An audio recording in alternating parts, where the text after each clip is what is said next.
Hello and welcome to Always Take Notes. In this episode, Simon spoke to the travel writer Guy Stagg. We recorded this one a little while ago, so there's no mention of coronavirus and other things like that. I spoke with Guy about what it is to be a travel writer in the age of Tripadvisor, his book The Crossway, and the experience the book chronicles, which is walking to Jerusalem and across Europe during the winter. It's a great episode. We hope you enjoy it. So Guy, great to have you on the podcast. Thank you so much for finding time. I wanted to start by asking, what is it to be a travel writer in the age of Tripadvisor, in the age of the internet in 2019? Where do you see the profession and the trade in the current world? In the 1980s, there was a big boom in travel writing, and one of the important books for that was Bruce Chatwin's In Patagonia. And some of the reviews of that book said that he had discovered somewhere new, somewhere that hadn't been visited, and was able to write about it almost like a Victorian writing about Africa. As in he had actually discovered a place, a locus that was new, because Patagonia was exactly. unknown. At that point, you'd say to Patagonia, and they'd say, is that a country? Is that an island? Where is that? Yeah. And now, of course, if you go to the places that he visited, there were little sort of touts selling souvenirs. You can probably buy copies of the book. And I think that's because, as you've suggested in your question, there's been a real boom in cheap travel, which allows people to go to almost anywhere on the globe. And so I think it's very unlikely that a travel writer can now visit places that most people cannot access very easily. And indeed, some of the most adventurous travellers are going to be people doing blogs on the internet. It's potentially not likely that if you're sort of literary, scholarly type, you're going to be able to necessarily visit the most out-of-the-way places. And so then you've got to ask yourself, how can you come up with a journey that will allow you to access places that the people who can travel very conveniently and quickly are not going to be able to access? Mm-hmm. And at that point, it's not really about covering distance or about finding a little known place on the map. It's potentially about visiting places that are in fact familiar to people, but visiting them in new ways. Or if you're going to go to a place that's less well known, you're showing how its experience communicates more internationally, has more international consequences. Do you think that boom that you referred to in the 80s, is that a periodic phenomenon? I mean, is there, there's the 80s Chatwin boom, there's the sort of Robert Byron boom, there's the Paddy Lee Fermor boom. Is the travel writing boom a periodic literary phenomenon? I don't know what the answer to that is, but I feel that it's probably the case that the status that nature writing has at the moment in the publishing landscape is similar to that travel had 30 years ago. And so then what you ask yourself is, when these sort of non-fiction booms come around, what is it in the soul, what is it in the appetites of readers or the imaginations of readers that these booms are answering or accessing? Can we throw it back a bit as well? I remember when we were in Italy, we talked about the kind of, the origin story of the travel writer and travel writing. I mean, where would you draw the beginning of it with sort of tub-thumping Victorians? Or do you think the lineage goes further back than that? Well, there are travel writers who would make the argument that it's the oldest stories that we tell are in fact the stories of travelling. If you grow up in a village or community, then the stories come from the members of those communities who go out, who see the world, and then come back to talk about it. But I think what I recognise as travel writing is, as I suggested, this Victorian tradition. And it makes sense in the mid-19th century if you are exploring the world and if you have a readership at home who is curious about the world that the empire is essentially opening up, that you will have a large appetite for people to go and visit these places. And then the other thing to bear in mind is that if you're in the middle of the Industrial Revolution, if the green and pleasant land is in fact being turned into the sort of workshop of the dark world, satanic mill, then there's going to be this romanticism which is being tapped into by these travellers.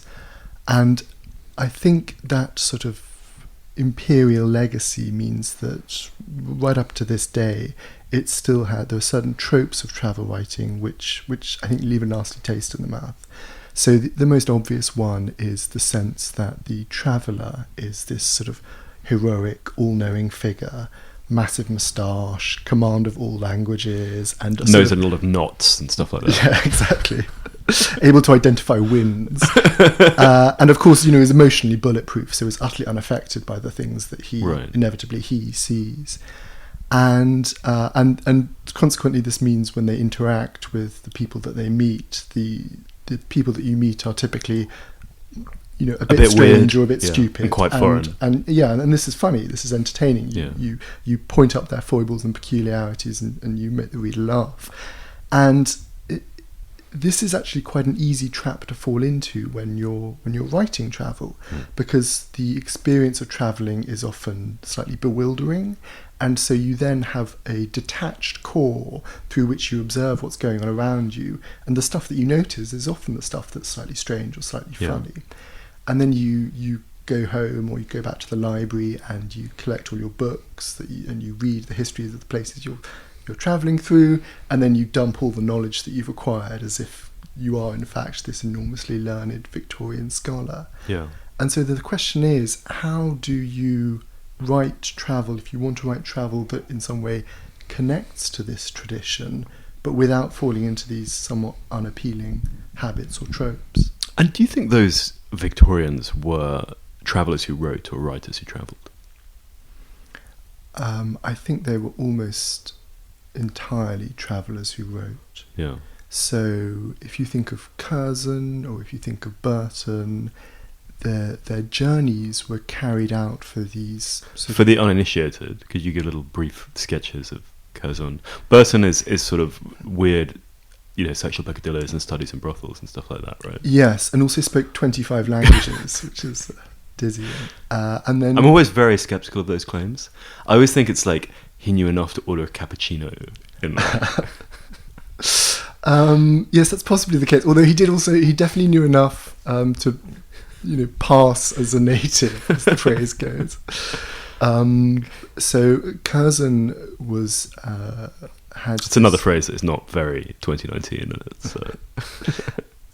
Viscount Curzon had this career at Oxford where he was the most brilliant undergraduate, and everyone imagined that he was going to go on to be the Prime Minister. And so in order to set himself up for this career that he imagined was setting ahead of him, he went out and he spent his 20s travelling around Central Asia. And then he wrote a series of quite long books about his travels, which are almost unreadable. So they're very, very, very long and very, very difficult to get through. I tried to read. Did they sell at the time? That's a good question. I tried to read one of his essays on borders. Okay. When I say essays, I'm talking about a sort of 600-page book, and it was impossibly dense. And then there was a second Curzon who was I think an uncle or something, who wrote a book about monasteries, travelling around the monasteries of the Levant, which I did read to research for my own book, and that is more literary, but it's still the intentions are not the same as a novelist, for example. The intention is primarily to inform, and then if you can delight with your phrasing, that's a happy accident. And didn't Burton translate the Kama Sutra? I think he did, yes. Yes. I'm sure other translations are available. Okay, so from mustachioed Victorians to your own interest in this kind of writing and your journey to your journey, as it were, how does this come about? I think that my father gave me a copy of Patrick Leigh Fermore's books when I was in my early teens, 14 or 15. His most famous book is 2 and then later 3-volume account of walking from, as he phrased it, the Hook of Holland to Constantinople. And this is a remarkable journey which he carried out in the interwar period. But the books were published much later. But the books were published much later, that's right. They were in fact published closer to this 80s publishing boom than in the 30s when he did the walk. And I remember being impressed and I remember being interested, but nothing more than that. At no point when reading these books did I think, well, that's the direction I want to go in.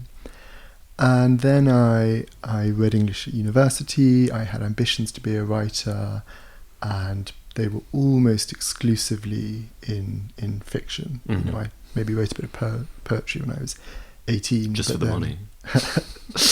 But then I decided against selling out and committed to fiction. So that was really the limits of my ambitions for my early 20s, and I think I probably didn't really think of travel as a genre which you could, you know, create lasting works of art in. And then what happened was that in my early 20s I went through a period of mental illness, and one of the results of this period was that it became clear to me that I was not psychologically robust enough to spend long periods of time by myself and in my own head, and that deep dives into the imagination were not something I really had the kind of emotional reserves to be able to do. At the time I was working as a journalist, and I was writing occasional articles, but I wasn't pitching regularly, and I wasn't sort of building up a collection of I wasn't building up much experience either. Again, because I didn't really have the intellectual curiosity or the sort of confidence to do that. And so I imagined at that point that writing, which had been the ambition for most of my teens, was potentially something that I wasn't going to do. And at the time, this felt like a relief, to be honest.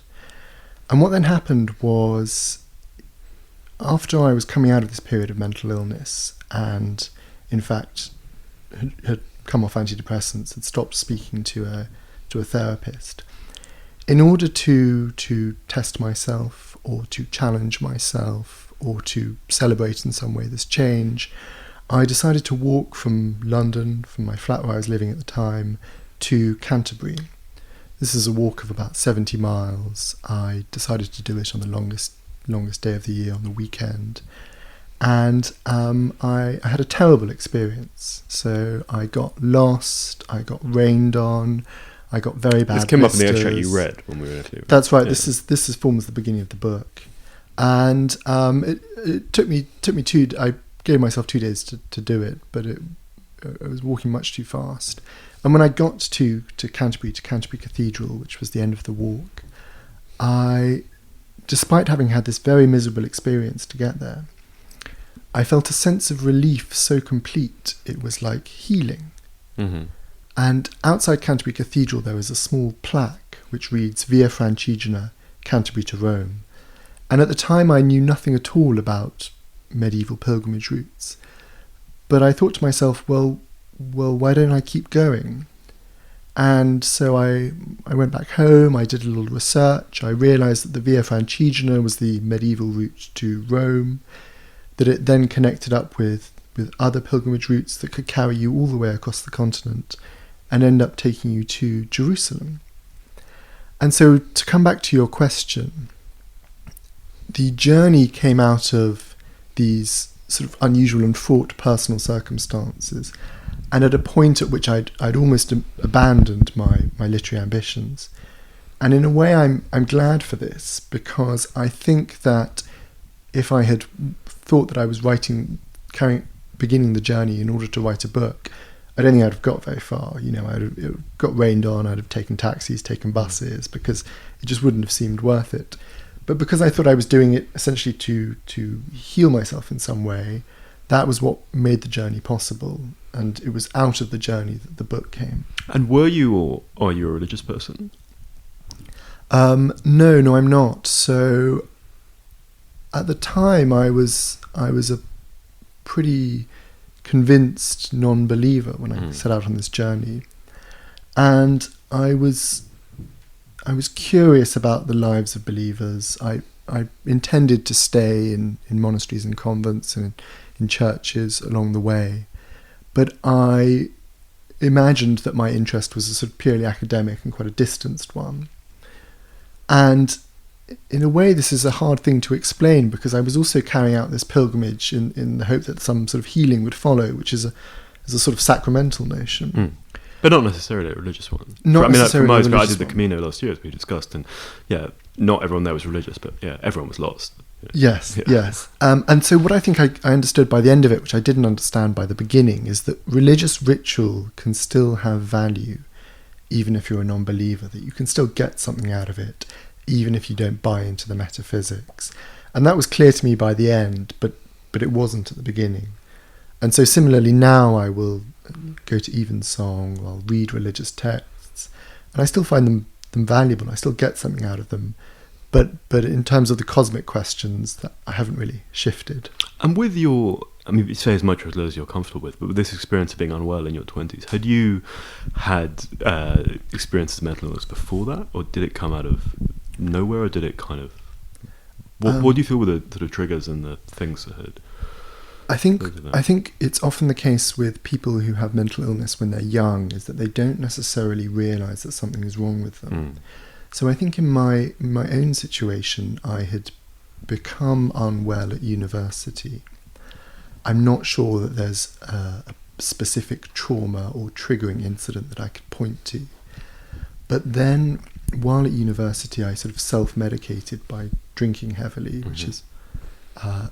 the problem with doing that at university is everyone else is doing it as well. So it's not clear that you're doing it for unhealthy reasons. Yeah. But then I left university and drank more, whereas most people drink less. And this carried on, really until I went to a doctor and said that I think there was something wrong with me.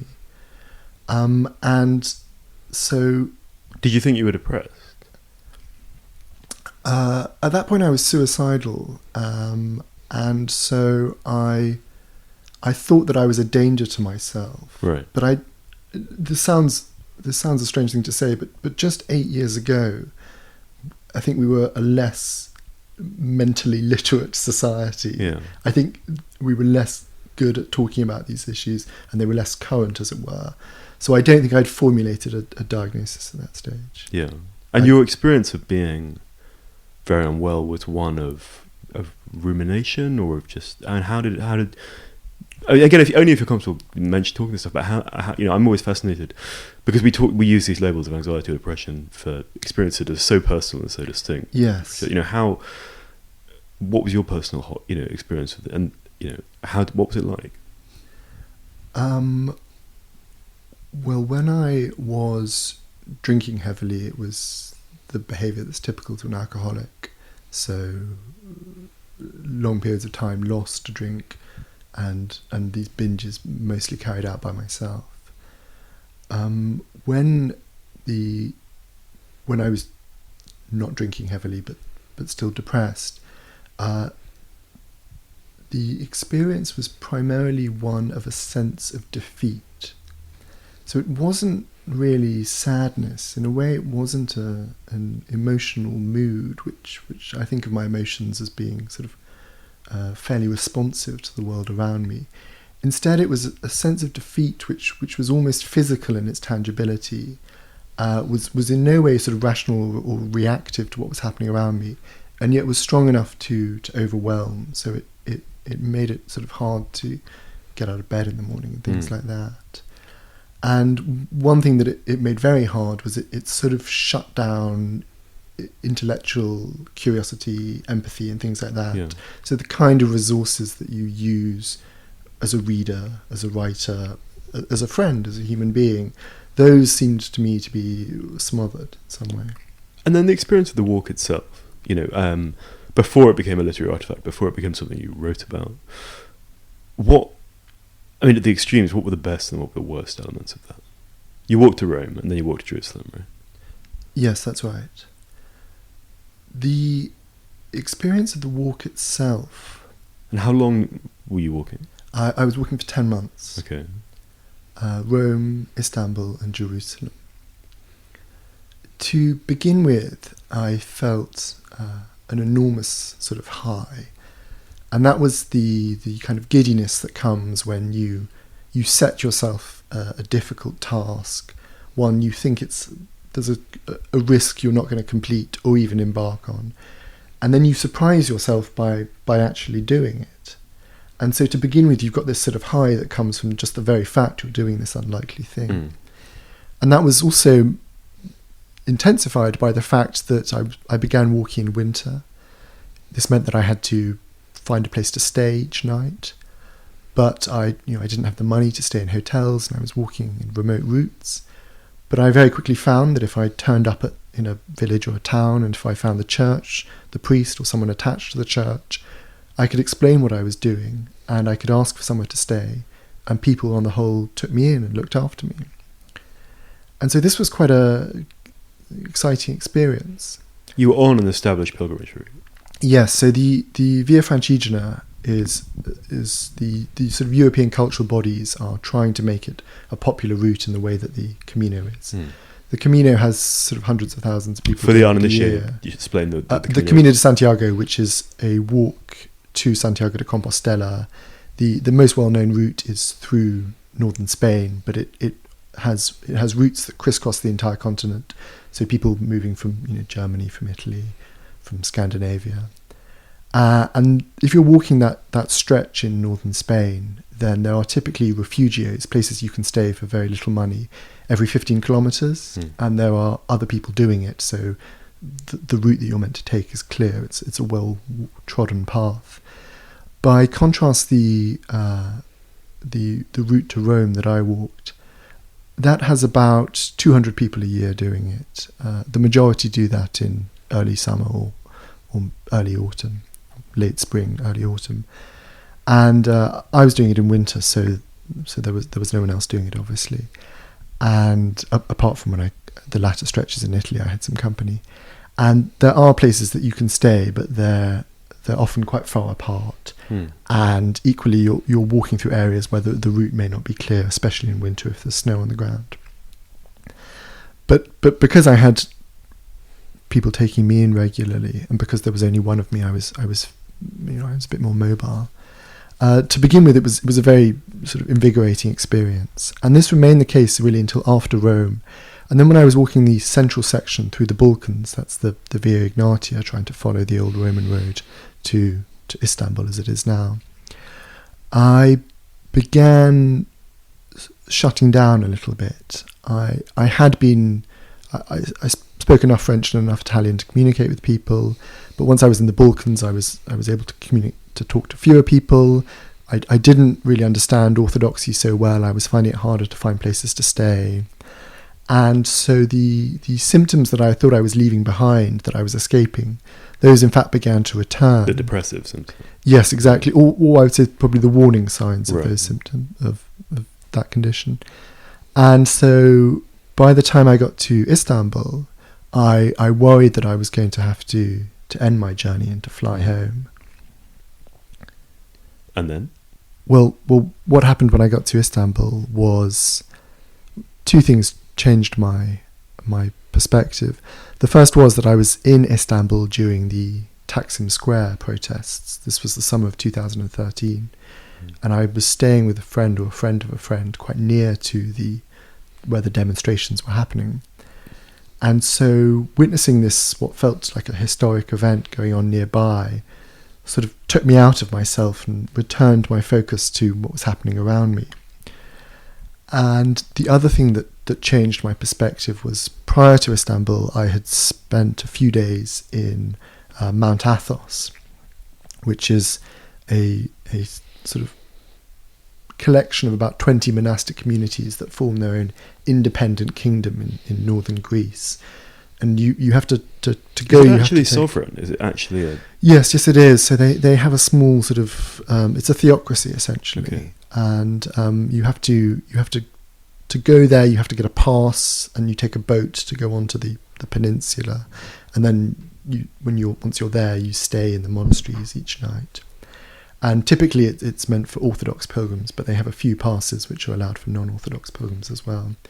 And while I was there, up to this point, I had found the Orthodox services sort of dull and confusing and very, very long. And when you're there, you stay in the monasteries, and each morning you go to the 3-hour services that last from about 4 a.m. to 7 a.m. And 3 hours, wow. Yes, and you're standing up for most of the time.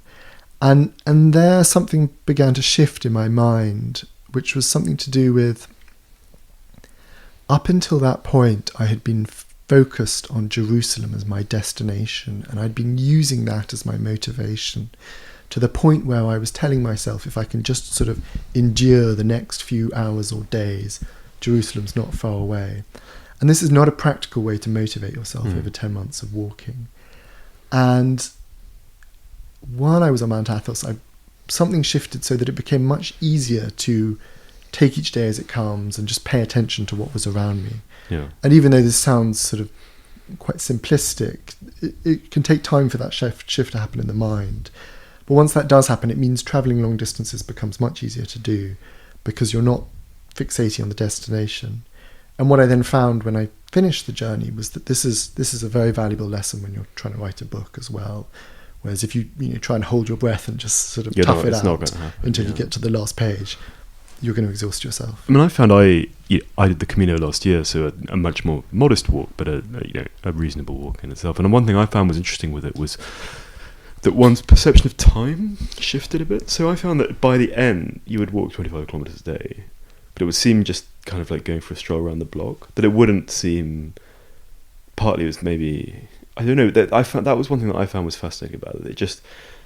It didn't seem that the walk was less far. Just the amount of time you were spending walking each day seemed less, although it was obviously the same.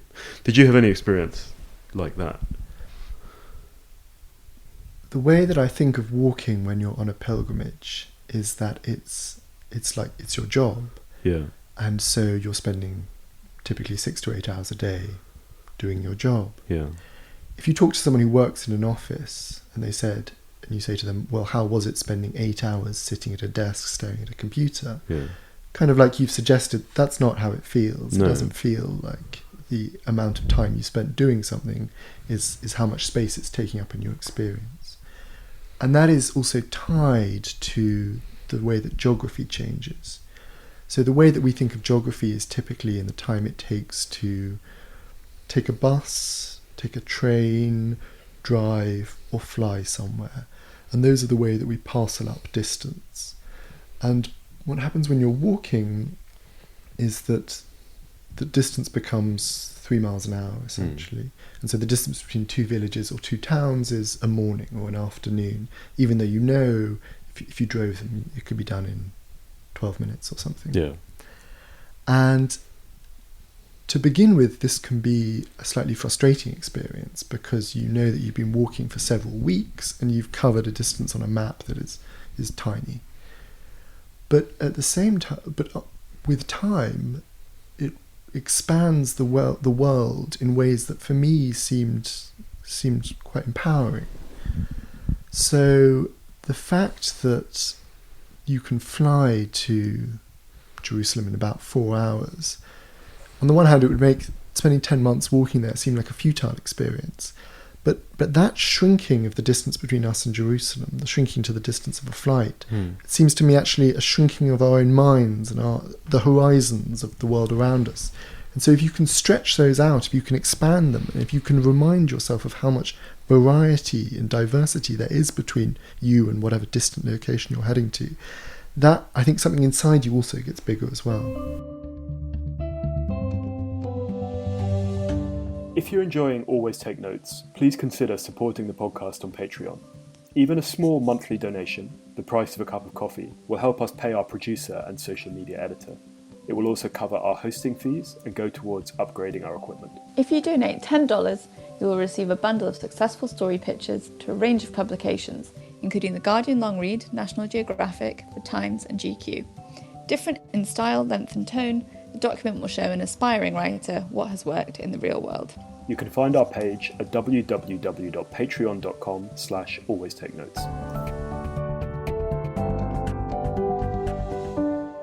And what happened to you physically? to your body? You know, you said in this trial walk to Canterbury you had terrible blisters, things like that. Did you have the mental process on one hand, but what was going on physically over this time, and were they interconnected?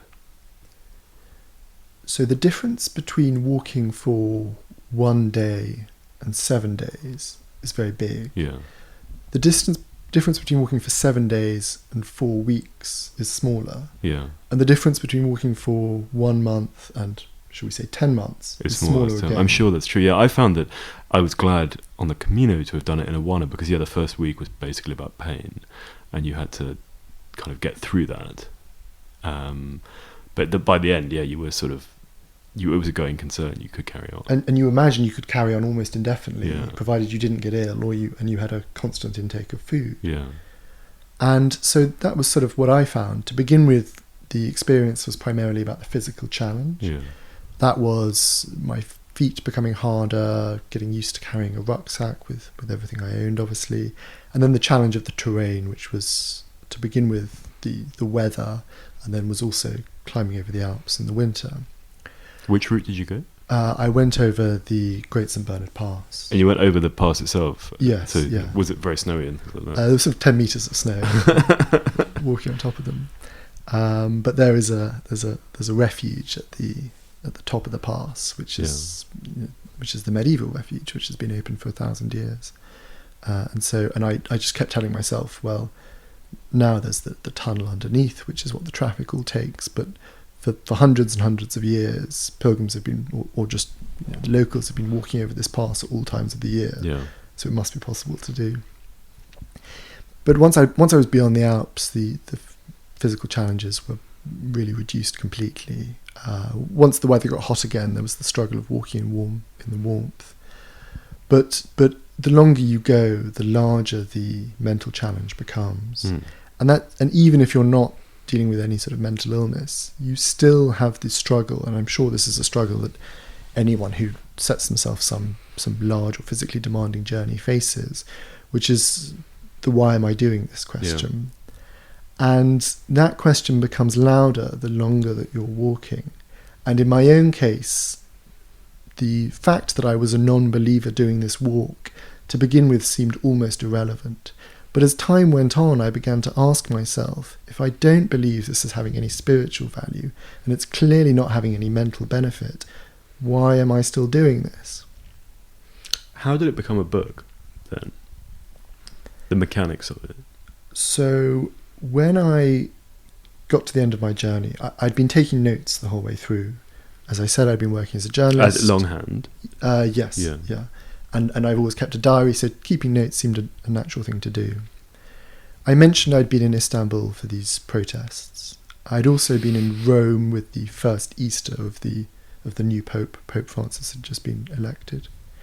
And so it seemed that by chance, when I was in Lebanon, they had the worst bombing since the civil war in Tripoli while I was in the centre of that city.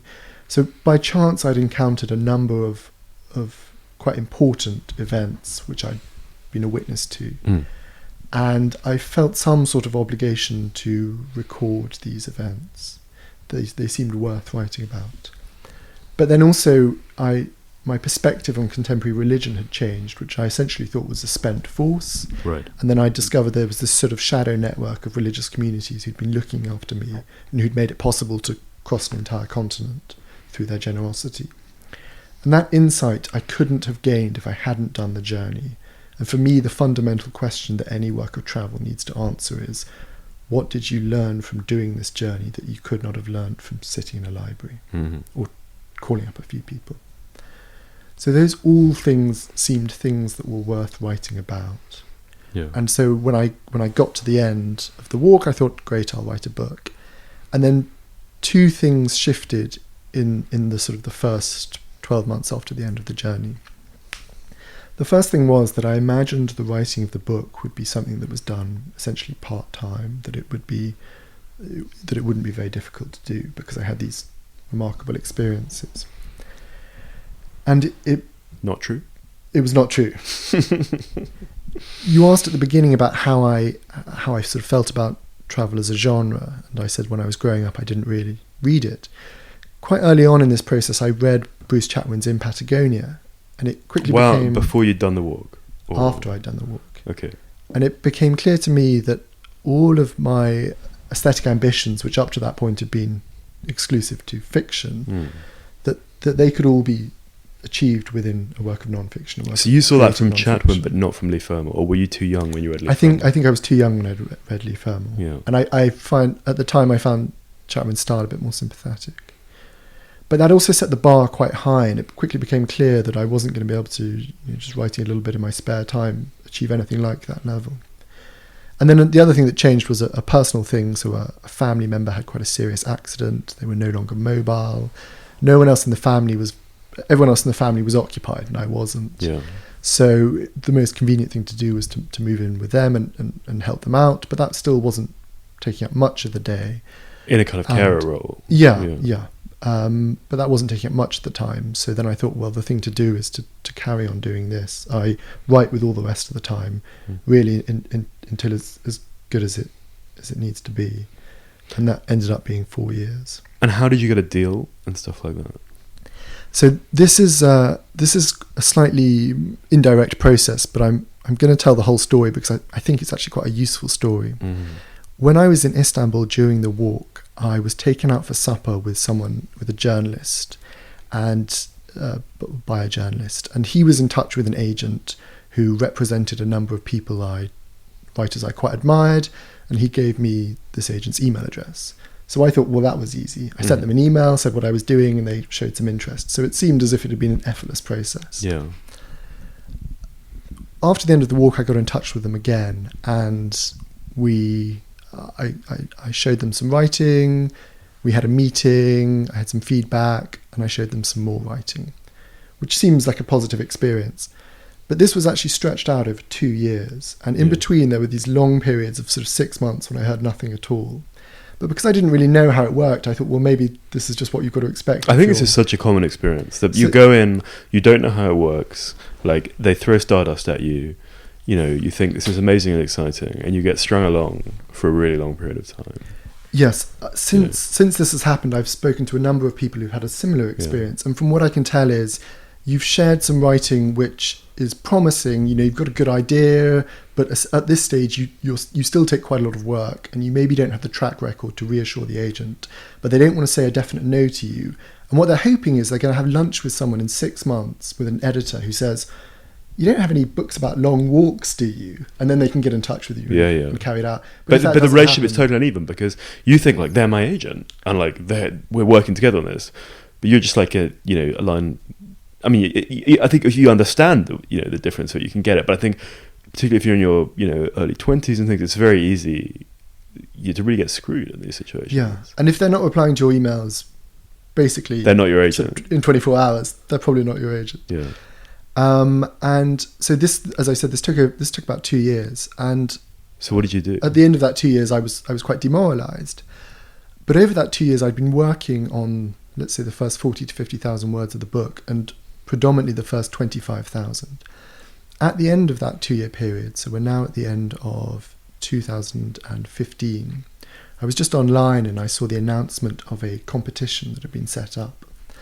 The competition was called the Deborah Rogers Foundation Award. Deborah Rogers was an agent who was of the generation whose famous members are Kazuo Ishiguro, Ian McEwan, Salman Rushdie, Bruce Chatwin. She was the sort of super agent, and she indeed represented all of those writers. She died a few years ago, and the agency she set up a prize in her memory for unpublished authors. You send in 20 to 30,000 words and an outline, and the winner got a load of money to finish their book. So this was the first year... And representation? The possibility of representation, not the guarantee. Okay. This was the first year they'd set it up. I had no idea what would happen, but I sent in what I had. Yeah. And I think they had sort of over 800 entries, so it's very, very popular. And I ended up getting down to the shortlist, which was 3 people. I didn't win the prize, but from being on the shortlist, several agents were interested, and then after that, several publishers were interested, and within about 6 weeks to 2 months, I had a deal. Sure. So So in the end, that was a very positive process. And the reason that happened was because I'd spent 2 years working on my prose, and at that point it was good enough to share with people in the way that it probably wasn't 6 months or a year in. Yeah. That competition, I think, it runs every 2 years. All of the shortlisted authors have now published books. The second iteration, I think all of the shortlisted authors have now got deals as well. How long is the shortlist? 3 people. Okay. And then they have a long list of, I think, 8. And I think various people from the long list have also published books as well. So it's a really good prize if you're an unpublished author. And what did you do with your previous agent? Well, we didn't have any official relationship, and it had sort of petered out. You mutually ghosted each other. I think I was the one being ghosted. But did you ever like pull the trigger and like fire them? Well, I wasn't sure we had like an official enough relationship for you to cancel it. Yeah. So it literally just like if you've been going out with someone and then they've ghosted you for 6 months, if you send them a message saying I'm breaking up with you, you regain the initiative. Do you not? Potentially. Okay, interesting. So I didn't have a wingman giving me that advice. It literally just petered out. Yeah. Okay. Have you ever had any contact with that agent ever again? No. Would you like to say anything to them now on the podcast? No. Okay. As you know, the moral of the story is I'm very happy with how it ended up. Right. But when you're in the middle of it, you know, how would you'd been through the mill psychologically before the walk, at periods on the walk. You then spent 2 years, you know, being ghosted by your agent and sort of fucked around and stuff. How was your, you know, morale at that time? It's difficult when you are in the early stages of a creative career and you presumably are reading at quite a high level and you've set quite a high standard, but the work you're producing is nowhere near that level. Yeah. And all you really have to do is to keep producing work until it gets to that level. That's a hard thing to do.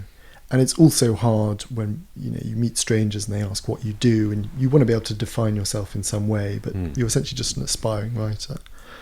So those are difficult. And I think my solution to that was essentially to just self-isolate. I just spent a lot of time. Which you had previously determined was not good for you. Well, in the past that had been the case, but what I had now shown to myself was, first of all, that I had a bit more courage or determination or stamina than I had thought, because I had been able to finish this walk. And second of all, that I was able to spend long periods of time by myself without falling apart. And so, having proved these things to myself, I felt far more confident about being able to do them for the period of time that was required to write a book. You mentioned that you'd taken antidepressants, you'd also stopped taking them. Did you have an experience of the impact they had on your writing, on creativity and so forth? You know, that's obviously a hugely vexed debate. I wasn't writing at all at that time. Yeah. Maybe I was very infrequently writing for the newspaper I worked for. But I noticed that my reading was... I was reading almost exclusively non-fiction because I found it very hard to engage with fictional characters. Yeah. And it seems to me that the way you're reading is often a parallel to the way that you're writing or the way that you would be writing. So that's the extent of my experience there. Were I in the same situation again, I'd be very reluctant to go on them, because it seems to me that they, in my own experience, what they're shutting down is something quite important for a writer to be able to access. How long were you taking them for? 18 months. Yeah. And then it's a rule of the podcast, we always talk about money. So this period, you know, the long gestation of this book and so forth, how did that work financially? So before the walk, I had, several months before I came up with the idea of the walk, I had imagined that I was going to apply to law school. At this point, I'd sort of abandoned my writing ambitions. So I'd been saving up money to go to law school. And then I realised that I didn't want to do that at all. So I had an amount of money saved up. And this was some of this money I used during the walk, but in the end I didn't spend very much on the walk. And then this was essentially my pocket money while I was writing the book, and because I was living with this family member, I wasn't paying rent.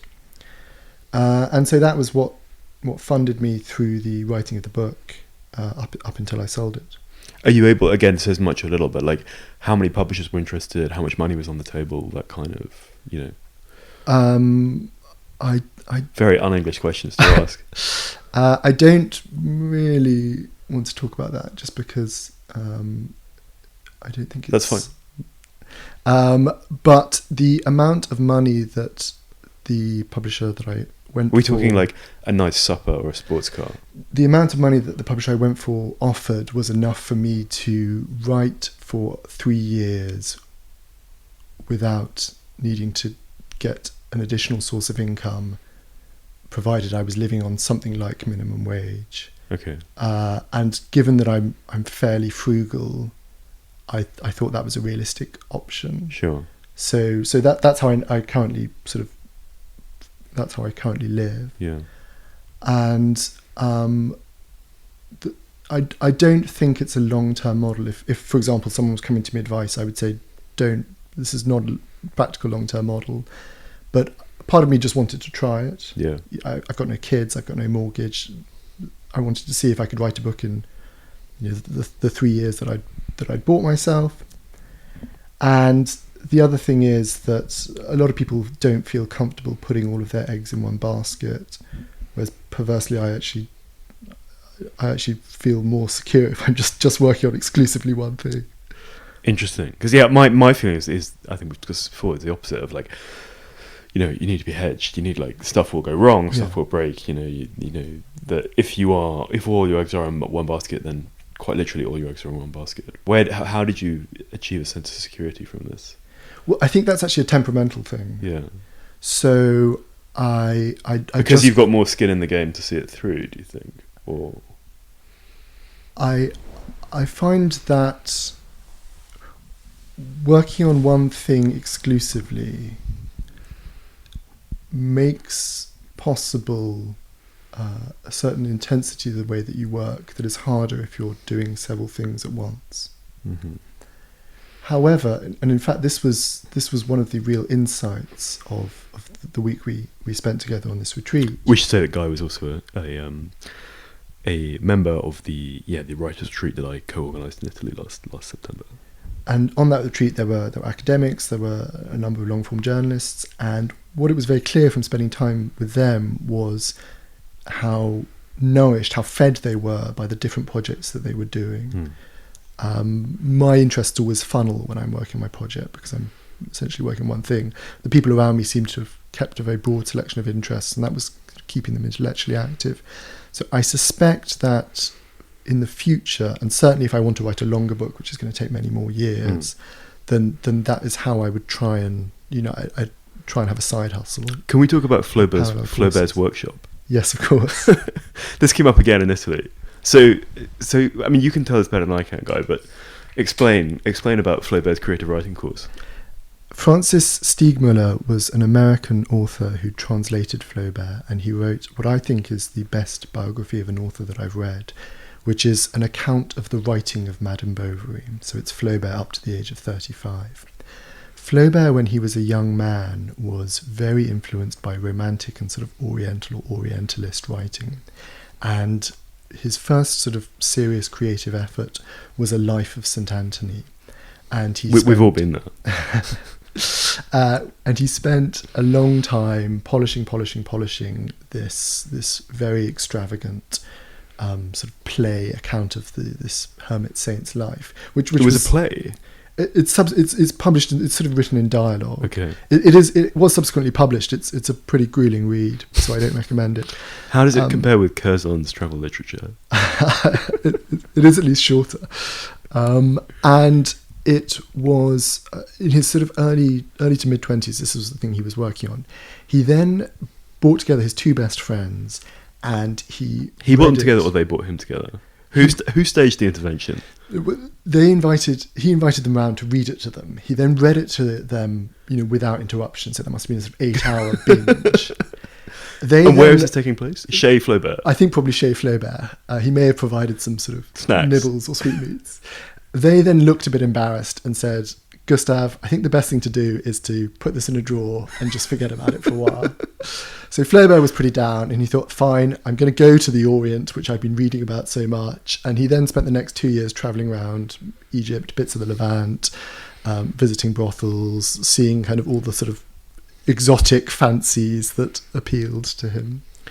He then came home to sort of provincial France, and his two friends sat him down again, and they said, Gustav, did you hear that this guy that we were at school with, his wife was having an affair with someone and has just killed herself with some poison?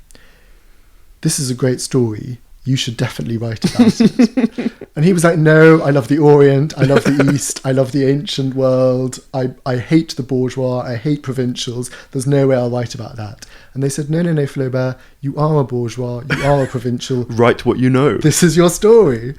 So he agreed to do it. And so the first thing that was remarkable about that is the fact that the idea of writing Madame Bovary was not Flaubert's idea. Yeah. The second thing that I found remarkable about that was he then spent the next 5 years living in his mother's house, writing this book. And every single Sunday, I think either one or both of his friends would come over for lunch, and they would read over what he was doing, and they would talk about the prose and how well it was going or how badly it was going. So Flaubert, who is, the arch idea of the writer on his own, doing it all himself. He is the exemplar of the isolated writer. Of the Guy Stagg approach. Was in fact workshopping his prose every single weekend. And what is the moral of that story, Guy? However, he didn't have a side hustle. Potentially because he was living with his mother and had a private income. But he did devote himself to one thing. Interesting. But yeah, I would really recommend the biography. And indeed Flaubert's letters. And of course, Madame Bovary. Yeah, we're close to time, but the final thing I wanted to end on is sort of circling back on that Chatwin point. Is the whole idea of veracity in travel writing. Big debates about that kind of Lee Fermor or Chatwin generation. For just making stuff up. And when we had Rory Stewart on the show, he was very skeptical of this and sort of kicked against it. I mean, where do you sit on that whole vexed question of like truthiness? With my own book... Did you actually do the walk? With my own book, I hope that it achieves these various sort of literary and aesthetic effects that I was aiming for, but I recognise the fact that a lot of people who may want to buy the book will want to buy the book because it's about an extraordinary walk with some unlikely adventures along the way. And so I couldn't really conceive, when I was writing my own book, of making stuff up, because it seemed, if you've been in a terrorist attack or you've been in a massive protest and that's actually happened to you, I didn't want people to doubt the veracity of that because I was telling small lies elsewhere. Yeah. And so it seemed that I would lose too much. I'd done this remarkable walk. I would lose too much by then making stuff up elsewhere. So that was why I was as truthful as I knew how to be. Having said that, I was basing it on notes that I'd taken, on conversations I'd had in languages that I potentially didn't speak that well. I was relying on memory at times, or I was augmenting memory with research that I'd done, and so it's only ever as accurate as you can make it, and it's not going to have the accuracy of a documentary or even journalism, that sort of high quality journalism. You weren't recording conversations? I wasn't recording conversations, and indeed I didn't have my notebook out when I was talking to people. So I was writing down. But you used dialogue in the text? Yes, so I was writing down what I remembered. So there were going to be inaccuracies there. As a reader... But you didn't make up any countries? I didn't. For example, I would feel comfortable shifting around. If I've had two conversations, I feel comfortable shoving them together. Really? I don't feel comfortable inventing words that someone said. Okay, interesting. But you would feel comfortable amalgamating conversations? Yes, because the intention's not to deceive. It's just to make the reading experience. Right. If I was amalgamating the conversation to put forward some sort of argument or point that that wasn't in fact accurate. Was this ever discussed with you? I mean, were you ever kind of given the rules? This wasn't discussed. I think at some point I explained the principles that I'd followed. Yeah. There certainly weren't any rules, and I think it was presumed that it was true, in a way that, you know, if I'd wanted to make more stuff up, I presumably could have got away with it. Yeah. Interesting. You know, it's interesting to see where the lines sit with As it. a reader, I actually don't care at all. Okay. All I'm really interested in is the experience I'm having, Right. how moved I am, how engaged I am. So what's the next project then? So the project that I'm working on now is fiction. Mm-hmm.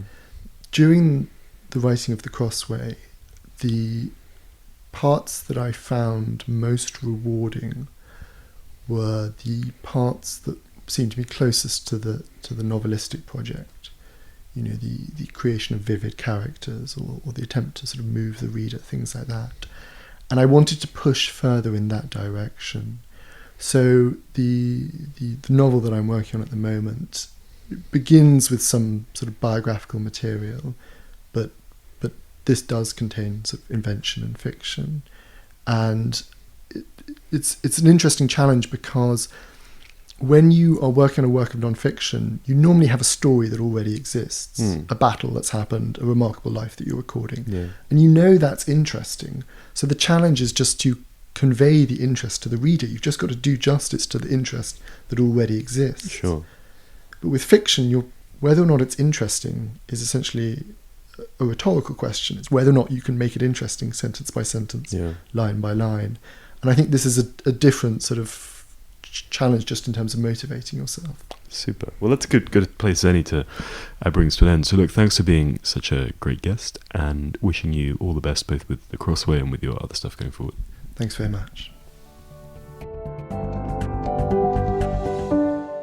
Hello, it's us again.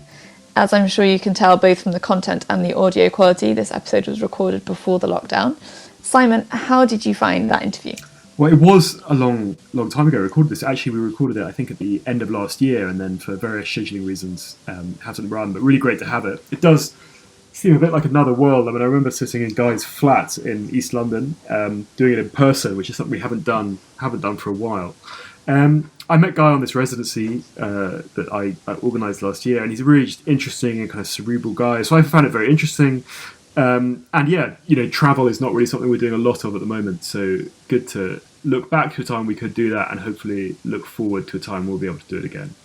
A transporting read for listeners as well, if they get their hands on The Crossway. Something like that, anyway. Yeah. This has been Always Take Notes, hosted by me, Simon Acombe. And me, Rachel Lloyd. Our producer is Nicola Keane. Our social media is by Owen Redahan. Our graphic design is by James Edgar, and our score is by Jess Danheiser. If you'd like to follow us on social media, you can find us on Facebook and Instagram at Always Take Notes, on Twitter at Take Notes Always, on Patreon at Always Take Notes, and if you'd like to leave a review on iTunes, please do. Many thanks. Goodbye.